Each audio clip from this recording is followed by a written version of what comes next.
కూతురికి విషమిచ్చి తల్లి ఆత్మహత్యాయత్నం. చిన్నారి మృతి, తల్లి పరిస్థితి విషమం. అనారోగ్య సమస్యలే కారణం. మేడ్చల్ జిల్లాలో బాచుపల్లిలో ఘటన. ఏం దారుణ, ఎంత దారుణంగా తయారవుతారు అంటే అంత దారుణంగా తయారవుతారు. మనుషులేనా ఏమన్నా? మనుషుల మధ్యలో నిజంగా సంబంధాలన్నీ చచ్చిపోయినాయి.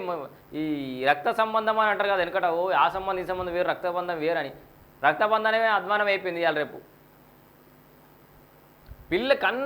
తల్లి కన్న పిల్లల్ని చంపేస్తుంటే అసలు ఏడిపోతుంది నిజంగా. ప్రపంచం ఏడిపోతుంది, పరిస్థితులు ఏడిపోతున్నాయి. ఇప్పుడు ఇట్లాంటి వాటికి ఎన్ని కారణాలు తెలుసా? ఆర్థిక సమస్యలు. దేశంలో ఒక్క వ్యవస్థ చక్కగా పనిచేయకపోతే అన్ని వ్యవస్థలు దెబ్బతింటూ ఉంటాయి. అనారోగ్య సమస్యలు. ఆర్థికంగా బాగుండి అనారోగ్యం వచ్చినా కూడా చూపెట్టుకునే పరిస్థితి ఉండి దవాఖానలు మంచుకుంటే, ఆర్థికంగా పురోగతి సాధిస్తే ఏ కుటుంబాల్లో కూడా కలహాలు లేకుండా ఉంటే బాగానే ఉంటుంది. ఇగో సాలిసాలని జీతాలు, సాలిసాలని జీవితాలు, మధ్యతరగతులంతా ఈ రకరకాల సమస్య రాగానే ఇది మేము ఎదుర్కోలేమో అని చెప్పేసి గివప్ చేసేస్తారు. చిన్న పిల్లలకు అనారోగ్య సమస్యలే కారణం అని చెప్పి రాసినట్టు 8వ పేజీ ఉంది. ఒక్కసారి ధనదాన్ని చెప్పుకుందాం. నిజంగా మొన్న ఒక కసాయితల్లి అయితే 3 పిల్లలు చంపింది. సరే అనారోగ్యంతో చంపినామే అది వేరే విషయం. సరే ఆమె ఎట్లా రాసిందో తర్వాత విషయం. అట్లా చంపని కూడా కాదు. కానీ అక్రమ సంబంధాల కోసం అనారోగ్యం వల్ల ఇట్లా పిల్లలను చంపుతుంటే ఎక్కడికి పోతున్నాం మనం?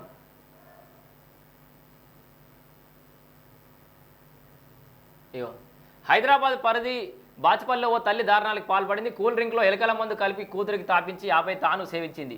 దీంతో చిన్నారి మృతి చెందగా ఆ మహిళ ఆసుపత్రి మృత్యుతో పోరాడుతోంది.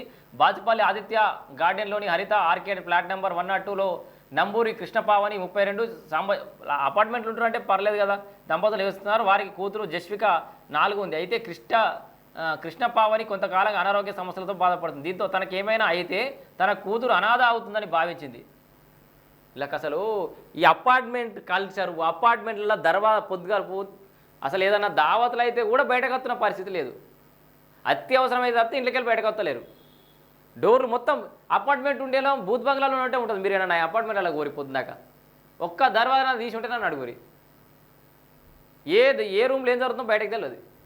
వాడు మనిషి చచ్చిపోయి అలా వారం రోజులు అల్లే కుళ్ళిపోయినా బయట పక్కన వాసన వచ్చేదాకా తెలియదు.